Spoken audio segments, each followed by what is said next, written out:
Hello, Hariom. किरण family में आपका स्वागत है। श्रीमद् भागवत महापुराण पढ़ने जा रहे हैं। श्री गणेशाय नमः।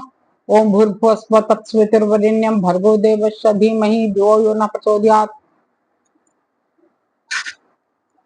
श्री राधा कृष्णाभ्याम नमः। श्रीमद् भागवत महापुराण द्वितीय खंड।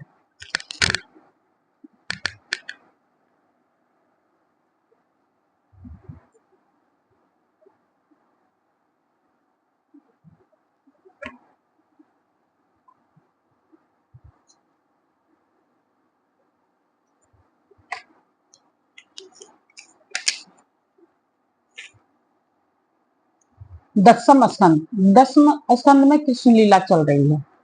अथाष्टात्रिंशो अध्याय, 38वां अध्याय, अक्रूर जी की वज्र यात्रा। श्री सुखदेव जी कहते हैं, परीक्षित, महामती अक्रूर जी भी वह रात मथुरापुरी में बिताकर प्रातः काल होते ही रथ पर सवार हुए और नंद बाबा के गोकुल की ओर चल दिए।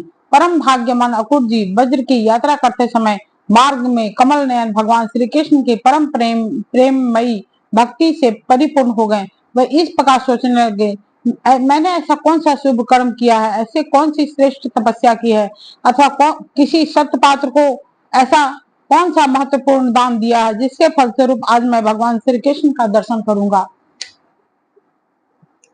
मैं बड़ा विषय हूँ। ऐसी स्थिति में बड़े बड़े सात्विक पुरुष भी जिनके गुणों का ही गान मैं बड़ा विषय हूँ। ऐसी स्थिति में बड़े बड़े सात्विक पुरुष भी जिनके गुणों का ही गान करते रहते हैं, सात्विक दर्शन नहीं कर पाते। उन भगवान के दर्शन मेरे लिए अत्यंत दुर्लभ है।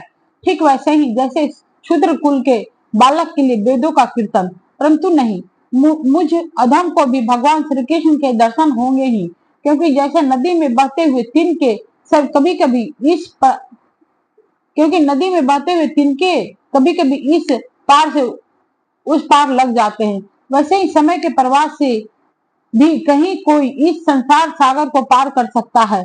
अवश्य ही आज मेरे सारे अशुभ नष्ट हो गए। आज मेरा जन्म सफल हो गया, क्योंकि आज मैं भगवान के उन चरण कमलों में साक्षात नमस्कार करूंगा जो बड़े बड़े योगी यतियों के भी केवल ध्यान के ही विषय है।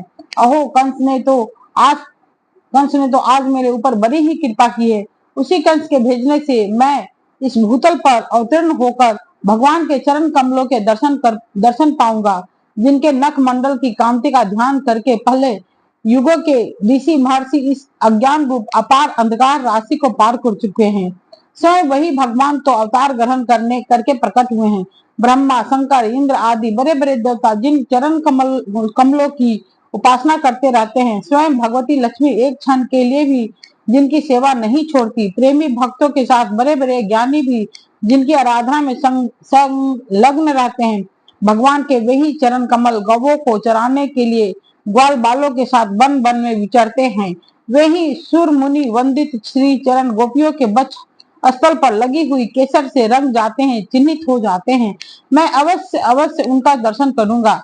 मरकतमणि के समान सुस्निग्ध कांतिमान उनके कोमल कपोल हैं, तोते की ठोर के समान नुकीला नासिका है, ओठों पर मंद मंद मुस्कान, प्रेम भरी चितवन, कोमल से कोमल रत्नारे लोचन, कमल से कोमल रत्नारे लोचन और कपोलों पर घुंघराली अलके लटक रही हैं। मैं प्रेम और मुक्ति के परम दानी श्री मुकुंद के उस मुख कमल का आज अवश्य दर्शन करूंगा, क्योंकि हरिण मेरी दाईं ओर से निकल रही है।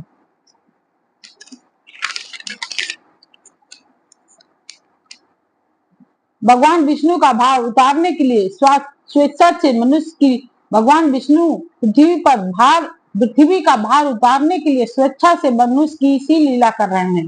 वे संपूर्ण लावण्य के धाम हैं, सौंदर्य के मूर्तिमान निधि हैं।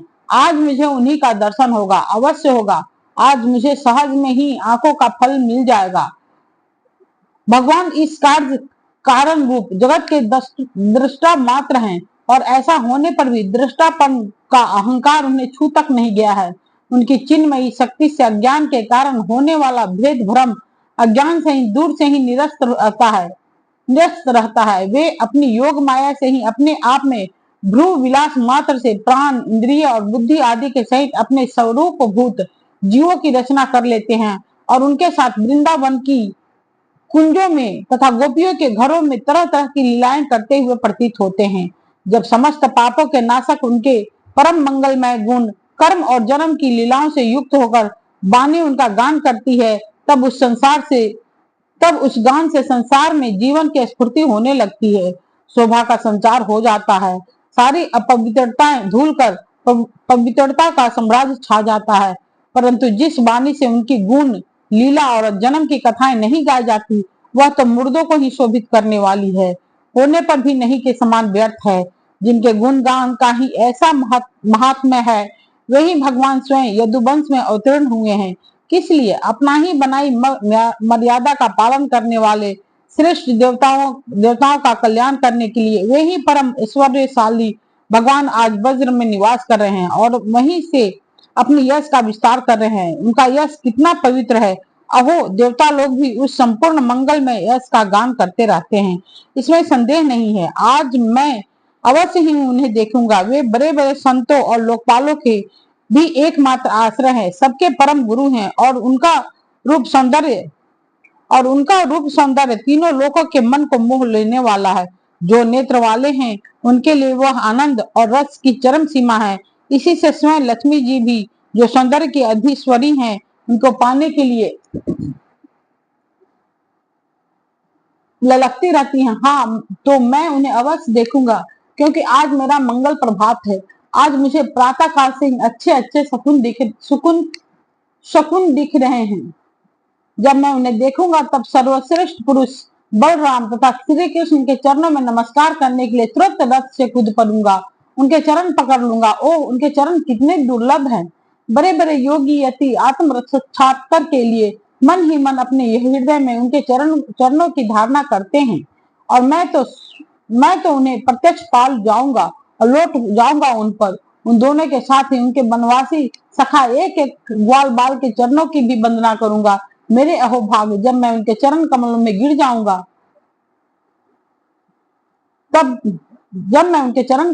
जाऊंगा तब क्या वे अपना कर कमल मेरे सिर पर रख देंगे? उनके वे कर कमल उन लोगों को सदा के लिए अभय दान दे चुके हैं जो काल रूपी सांप के भय से अत्यंत घबरा कर उनकी शरण चाहते हैं और शरण में आ जाते हैं। इंद्र तथा दैत्यराज बलि ने भगवान के उन्हीं कर कमलों में पूजा की भेंट समर्पित करके तीनों लोक का प्रभुत्व इंद्र पद प्राप्त कर लिया। भगवान के उन्हीं कर कमलों ने, जिनमें से दिव्य कमल की सी सुगंध आया करती है, अपने स्पर्श से रास लीला के समय बज्रयुक्तियों की सारी थकान मिटा दी थी। मैं कंस का दूत हूँ, उसी के भेजने से उनके पास जा रहा हूँ। कहीं वे मुझे अपना शत्रु तो न समझ बैठेंगे। राम राम, ऐसा कदापि नहीं समझ सकते, क्योंकि वे निर्विकार हैं, सम हैं, अच्युत हैं, सारे विश्व के साक्षी हैं, सर्वज्ञ हैं। वे चित्त के बाहर भी हैं और भीतर भी। वे क्षेत्रज्ञ रूप से स्थित होकर अंतःकरण की एक एक चेष्टा को अपनी निर्मल ज्ञान दृष्टि के द्वारा देखते रहते हैं। तब मेरी शंका व्यर्थ है। अवश्य ही मैं उनके चरणों में हाथ जोड़कर विनीत भाव से खड़ा हो जाऊंगा। वे मुस्कुराते हुए दया भरी स्निग्ध दृष्टि से मेरी ओर देखेंगे। उस समय मेरे जन्म जन्म के समस्त अशुभ संचार उसी क्षण नष्ट हो जाएंगे और मैं निशंक होकर सदा के लिए परमानंद में मग्न हो जाऊंगा।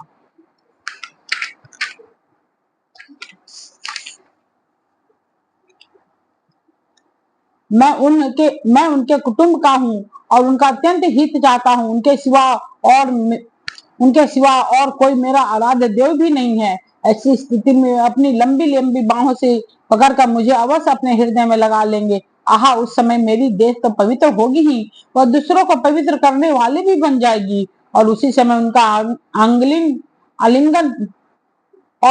उनका आलिंगन प्राप्त होते ही मेरे कर्म में बंधन, जिनके कारण मैं अनादिकाल से भटक रहा हूँ, टूट जाएंगे। जब वे मेरा आलिंगन कर चुकेंगे और मैं हाथ जोड़कर सिर झुकाकर उनके सामने खड़ा हो जाऊंगा, तब वे मुझे चाचा अकुर इस प्रकार कहकर संबोधन करेंगे। क्यों न हो, इसी पवित्र और मधुर यश का विस्तार करने के लिए ही तो वे लीला कर रहे हैं। जब मेरा जीवन सफल हो जाएगा, भगवान श्री कृष्ण ने जिनको अपनाया नहीं, जिसे आदर नहीं किया, भगवान श्री कृष्ण ने जिसको अपनाया नहीं, जिसे आदर नहीं दिया, उसके उस जन्म को, जीवन को धिक्कार है। न तो उन्हें कोई प्रिय है और न तो कोई अप्रिय, न तो कोई उनका आत्मीय सुहृद है और न तो कोई शत्रु। उनकी उपेक्षा पात्र भी कोई नहीं है। फिर भी जैसे कल्प वृक्ष अपने निकट आकर याचना करने वालों को उनकी मुंह मांगी वस्तु देता है, वैसे ही भगवान श्री कृष्ण भी जो उन्हें जिस प्रकार भजता है उसे उसी रूप में भजते हैं। वे अपने प्रेमी भक्तों से ही पूर्ण प्रेम करते हैं। मैं उनके सामने विनीत भाव से सिर झुकाकर खड़ा हो जाऊंगा और बलराम जी मुस्कुराते हुए मुझे अपने हृदय से लगा लेंगे और फिर मेरे दोनों हाथ पकड़कर मुझे घर के भीतर ले जाएंगे। वहां सब प्रकार से मेरा सत्कार करेंगे। इसके बाद मुझसे पूछेंगे कि कंस हमारे घर वालों के साथ कैसा व्यवहार करता है। श्री सुखदेव जी कहते हैं, परीक्षित, स्वफल्क नंदन अक्रूर मार्ग में इसी चिंतन में डूबे डूबे रथ से नंद गांव पहुंच गए और सूर्य अस्ताचल पर चले गए। जिनके चरण कमल की रज का सभी लोकपाल अपने किरीटों के द्वारा सेवन करते हैं, अक्रूर जी ने गोष्ठ में उनके चरण चिन्हों के दर्शन किए।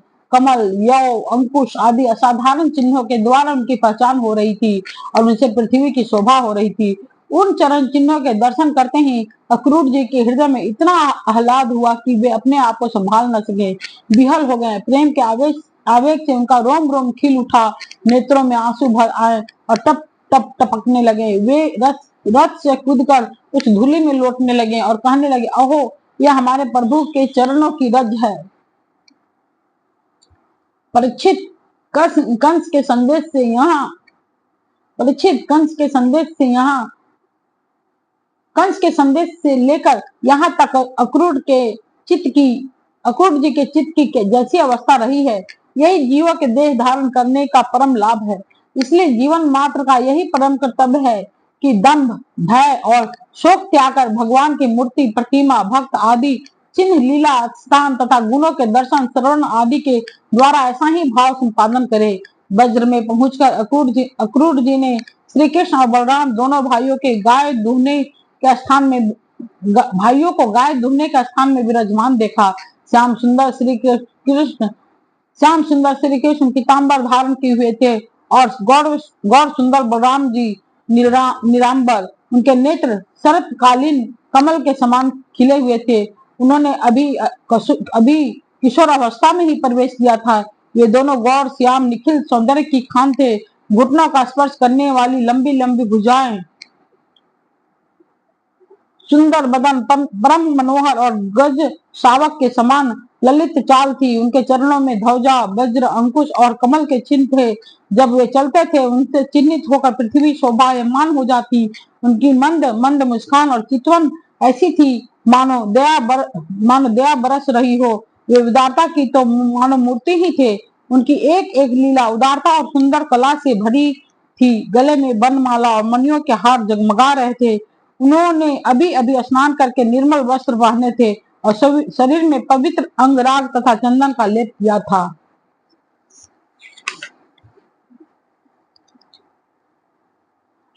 परीक्षित, अक्रूर जी ने देखा कि जगत के आदि कारण, जगत के परमपति पुरुषोत्तम ही संसार की रक्षा के लिए अपने संपूर्ण अंशों से बलराम जी और कृष्ण के रूप में अवतीर्ण होकर अपनी अंग कांति से दिशाओं का अंधकार दूर कर रहे हैं। वे ऐसे भले मालूम होते थे जैसे सोने से मरे हुए मरकतमणि और चांदी के पर्वत जगमगा रहे हों। उनके देखते ही अक्रूर जी प्रेमा वेग से अधीर होकर रथ से कूद पड़े और भगवान श्री कृष्ण तथा बलराम के चरणों के पास साष्टांग लौट गए। परिचित, भगवान के दर्शन से उन्हें इतना आह्लाद हुआ कि उनके नेत्र आंसुओं से सर्वथा भर गए।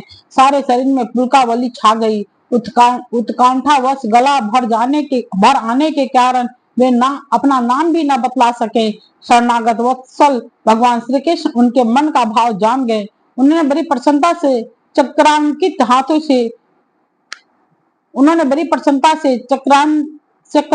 हाथों के द्वारा उन्हें खींचकर उठाया और हृदय से लगा लिया। इसके बाद जब वे परम मनस्वी श्री बलराम जी के सामने विनीत भाव से खड़े हो गए, तब उन्होंने उनको गले लगा लिया और उनका एक हाथ श्री कृष्ण ने पकड़ा तथा दूसरा बलराम जी ने। दोनों भाई उन्हें घर ले जाकर भगवान घर ले जाकर भगवान ने उनका बड़ा स्वागत सत्कार किया, कुशल मंगल पूछकर श्रेष्ठ आसन पर बैठाया और विधि पूर्वक उनके पांव पखार कर मधु पर्क, शहद मिला हुआ दही आदि पूजा की सामग्री भेंट की। इसके बाद भगवान ने अतिथि अक्रूर जी को एक गाय दी और पैर दबाकर उनकी थकावट दूर की तथा बड़े आदर एवं श्रद्धा से उनके पवित्र और अनेक गुणों से युक्त अन्न का भोजन कराया। जब वे भोजन कर चुके तब धर्म के परम मर्मज्ञ भगवान बलराम जी ने बड़े प्रेम से मुखवास, पान, इलायची आदि और सुगंधित माला आदि देकर उन्हें अत्यंत आनंदित किया। इस प्रकार सत्कार हो चुकने पर नंद राय जी ने उनके पास आकर पूछा, अक्रूर जी, आप लोग निर्दयी कंस के जीते जी किस प्रकार अपने दिन काटते हैं? अरे उसके रहते आप लोगों की वही दशा है जो कसाई द्वारा पाली हुई भेड़ों की होती है। जिस इंद्रिया राम पापी ने अपनी बिलखती हुई बहन के नन्हे नन्हे बच्चों को मार डाला, आप लोग उसकी प्रजा हैं, फिर भी आप सुखी हैं, यह अनुमान तो हम कर ही कैसे सकते हैं? अक्रूर जी ने नंद बाबा से पहले ही कुशल मंगल पूछ लिया था। जब इस प्रकार नंद बाबा ने मधुर वाणी से अक्रूर जी से कुशल मंगल पूछा और उनका सम्मान किया, तब अक्रूर जी के शरीर में रास्ता चलने की जो कुछ थकावट थी वह सब दूर हो गई। इति श्रीमद् भागवते महापुराणे परमहंस्यां संहितायां दशम स्कंदे पूर्वार्धे अक्रूर आगमन नामाष्टत्रिंशो अध्याय। कल पढ़ेंगे अथ कौन 14वां अध्याय, 20वां अध्याय श्री बलराम जी का मथुरा आगमन।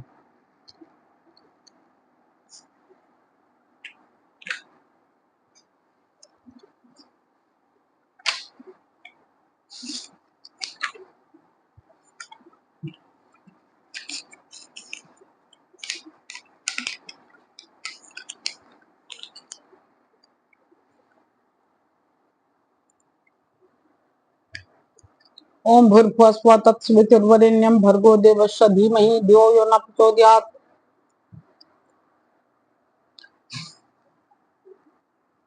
ठीक है दोस्त, हरि ओम।